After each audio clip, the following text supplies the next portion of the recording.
Selamat sore tuan-tuan dan puan-puan. Pagi ini sebelum masuk waktu subuh, aku ingin bicara sedikit tentang hal Jesus sebenarnya khawatir tuan-tuan dan puan-puan. Dia khawatir sangat bila orang mula panggil dia Tuhan atau anak Tuhan. Kekhawatirannya itu membuat dia berdoa pada Tuhan, "Ya Tuhan, ambillah aku daripada dunia ini." Maksud dia, Yesus macam tidak sanggup lagi hidup dalam dunia. Tatkala orang panggil dia Tuhan, membuat dia sangat khawatir. Doa dia itu didengar oleh Tuhan, ya tuan-tuan dan perempuan. Maka datanglah malaikat Jibril pada dia dan berkata, "Wahai Yesus, janganlah kamu khawatir. Misalnya mereka percaya ataupun panggil engkau Tuhan, tidak akan membahayakan dirimu selagi engkau dalam keadaan yang benar. Jadi janganlah engkau khawatir, kerana apapun mereka percaya tidak akan membahayakan dirimu." Mendengar berita dari Gabriel ini, maka ringanlah sedikit rasa Yesus, dan dia meneruskan perjalanan dia ke satu tempat Nain. Bila orang Nain mula mendengar Yesus hendak melawat kampung mereka, mereka rasa gembira dan mula mengumpul orang-orang sakit. Dan kebetulan masa itu seorang wanita, anaknya baru saja meninggal, dan dia merasa sedih dan berharap Yesus akan menghidupkan anaknya semula dengan izin Tuhan.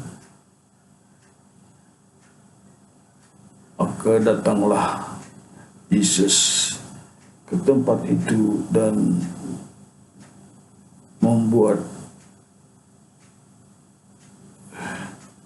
melakukan mukjizat, menyembuhkan penyakit, dan juga menghidupkan orang yang sudah mati yang diminta daripada orang kampung situ.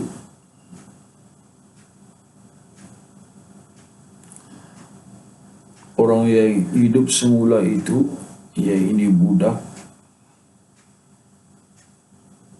berkata,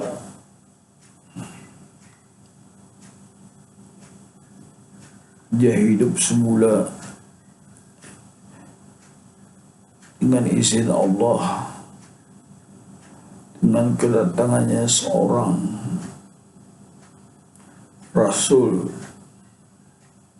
yang membawa mukjizat kepadanya untuk dia hidup semula dalam dunia. Jadi jelas orang hidup semula itu mengatakan yang Yesus itu hanyalah Rasul. Setelah Yesus pemergian dari situ, kebiasaan askar Roman atau askar Rom yang suka berkata, memanggil Tuhan kepada yang siapa yang memberi hikmat kepada orang kampung. Dia pun berkata kepada orang kampung, askar Rom ini pun berkata kepada orang kampung, Tuhan telah melawat kamu, dan apakah yang sebaik-baiknya yang kamu buat terhadap Tuhan selepas Dia membuat kebajikan kepada kamu?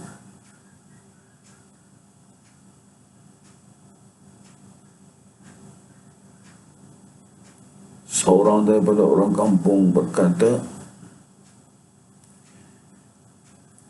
Yesus itu Tuhan.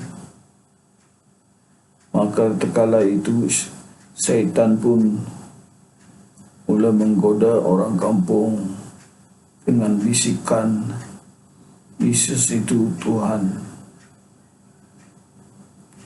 Tapi seorang daripada orang kampung berkata, mana bisa Yesus itu Tuhan?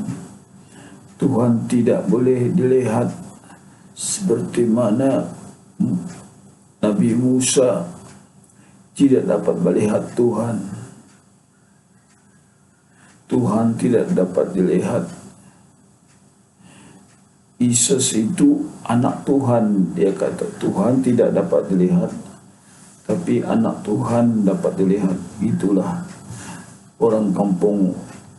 Seorang daripada mereka berkata, jadi iblis, syaitan pun datang ikut mempengaruhi orang di kampung itu supaya mempercayai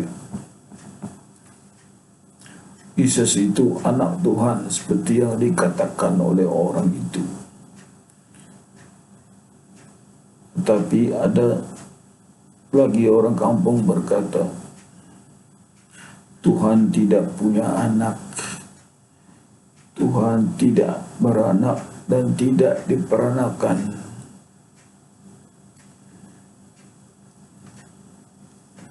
Jadi memanglah ada orang tidak percaya Yesus itu Tuhan atau anak Tuhan, tapi oleh sebab hasutan syaitan yang membisik-bisik setengah daripada mereka, membisik-bisik di hati mereka, setengah daripada mereka mula percaya Yesus itu anak Tuhan seperti apa yang dikatakan oleh seorang daripada mereka. Jadi timbullah kepercayaan Yesus itu anak Tuhan, bermula dari satu kampung daripada Nain. Disitulah tempatnya bermula orang percaya Yesus itu anak Tuhan. Sekian saja apa yang saya dapat kisahkan, sedikit cerita bagaimana mulanya Yesus dipanggil anak Tuhan, bermulanya daripada satu kampung Nain. Bila lepas saja Yesus membuat lawatan di situ dan membuat penyembuhan daripada mukjizat dia, penyembuhan dan menghidupkan orang yang sudah mati. Sekian saja, harap tuan-tuan dan puan-puan dapat pengajaran daripada cerita ini. Sekian, terima kasih. Assalamualaikum.